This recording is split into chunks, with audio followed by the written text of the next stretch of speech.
سورہ بقرہ کے رکو نمبر 38 کا آغاز ہے اور یہ تیسرے پارے کا 6واں رکو ہے۔ اللہ رب العالمین نے ارشاد فرمایا، الذین ينفقون اموالهم باللیل والنہار، وہ جو اپنے مال خیرات کرتے ہیں رات میں اور دن میں، سرا وعلانیہ، چھپے اور ظاہر، چھپا کر دیتے ہیں، ظاہر میں دیتے ہیں، رات میں دیتے ہیں، دن میں دیتے ہیں، فلہم اجرہم عند ربہم، ان کے لیے ان کا اجر ہے ان کے رب کے پاس، ولا خوف علیہم ولا ہم یحزنون، اور نہ ان پر کوئی خوف ہے اور نہ وہ غمگین ہوں گے۔ یعنی یہ لوگ راہ خدا میں خرچ کرنے کا بہت زیادہ شوق رکھتے ہیں اور ہر حال میں خرچ کرتے رہتے ہیں۔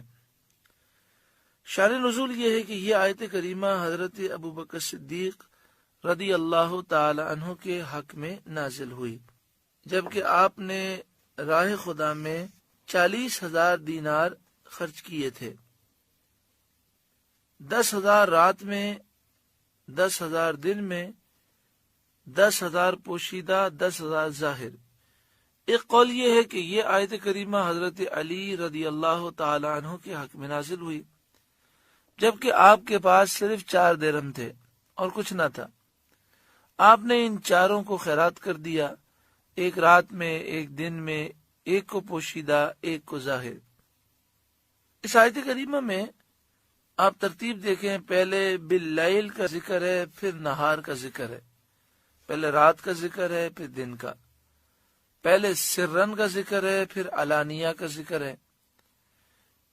سرن مانے چھپا کر، علانیہ مانے اعلانیہ۔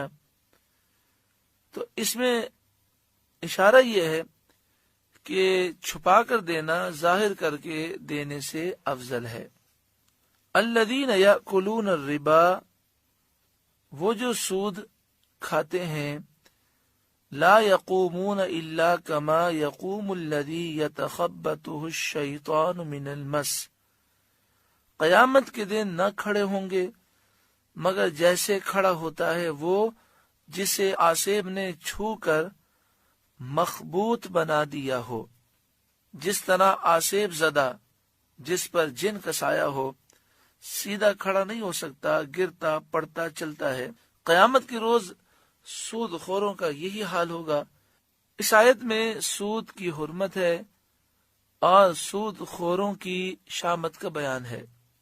سود کو حرام فرمانے میں بہت حکمتیں ہیں۔ بعض ان میں سے یہ ہیں کہ سود میں جو زیادتی لی جاتی ہے وہ مالی معاوضے میں ایک مقدار مال کا بغیر بدل اور عوض کے لینا ہے، اور یہ صریح ناانصافی ہے۔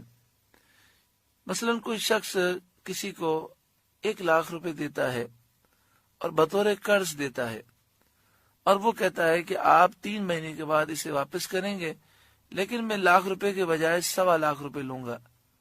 تو دیکھیں، 1,00,000 کے بدلے میں 1,00,000، یہ تو عوض ہو گیا 1,00,000 کے بدلے میں 1,00,000۔ لیکن جو اس نے 25,000 روپے زائد لیے ہیں وہ کسی بدل کے بغیر ہے، اور یہ صریح ناانصافی ہے۔ دوسری بات یہ کہ سود کا رواج بزنس کو خراب کرتا ہے، کیونکہ سود خور کو بغیر محنت کے جب مال حاصل ہو جاتا ہے تو تجارت کی تکلیف کون اٹھائے گا، اور تجارت میں، بزنس میں جو نفع نقصان کے خطرات ہیں وہ کون اپنے سر پہ لے گا؟ تو اس کے لیے سود لینا اور سودی کاروبار کرنا زیادہ آسان محسوس ہوتا ہے۔ پھر جب بزنس میں اور تجارت میں کمی ہوتی ہے تو اس سے انسانی معاشرے کو نقصان پہنچتا ہے۔ اس کو یوں سمجھیے کہ اگر ہمارے ملک میں بینک کی جو شرح سود ہے، یعنی بینک پیسے جمع کرنے پر جو سود دیتا ہے، اگر بینک اس کی شرح بڑھا دے تو مارکیٹ سے کاروبار ختم ہو جاتا ہے، لوگ بینک میں پیسہ رکھنا شروع کر دیتے ہیں، اور وہ کہتے ہیں جب بینک سے ہمیں اتنا سود مل رہا ہے تو کاروبار میں خطرات لینے کی کیا ضرورت ہے۔ تو یہ سودی نظام بزنس کو اور لوگوں کے کاروبار کو اور محنت مزدوری کرنے والوں کے مواقع کو نقصان پہنچاتا ہے۔ سیدھی سی بات ہے کہ جب ایک شخص فیکٹری چلاتا ہے تو اسے اس بات کا خطرہ ہوتا ہے کہ میری فیکٹری میں مجھے نقصان ہو گیا، میرا کیا ہوگا، نقصان بھی ہو سکتا ہے، فائدہ بھی ہو سکتا ہے، وہ محنت کرتا ہے۔ لیکن اگر وہ یہ فیکٹری کے پیسے 10 کروڑ روپے بینک میں رکھ دے تو وہ یہ سوچتا ہے مجھے نقصان کا تو کوئی اندیشہ نہیں اور فکس مجھے سود بھی ملتا رہے گا۔ جب اس طرح کی انسان کو عادت پڑ جائے تو وہ پھر کبھی بھی فیکٹری کی طرف نہیں جائے گا۔ سود کا ایک ذرہ بھی لینا یہ حرام ہے۔ 1 روپیہ بھی اگر سود کا لیا جائے اور مال میں مل جائے تو پورے مال کو برباد کر دیتا ہے۔ مسلمان کو چاہیے کہ اس سے دوری اختیار کرے۔ یہاں پر یہ بات بھی عرض کر دوں کہ آج کل اسلامک بینکنگ کے نام سے بہت ساری بینک کھولے ہوئے ہیں۔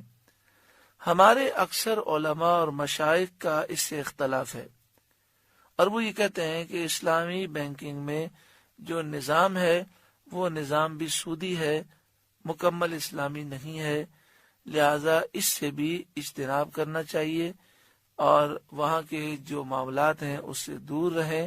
بلکہ بعض ہمارے مشائخ و علماء تو یہ کہتے ہیں عام بینک میں رکھنے سے زیادہ گناہ اسلامک بینک میں ہے، کیونکہ یہاں پر سود کو حلال سمجھ کے لیا جا رہا ہے۔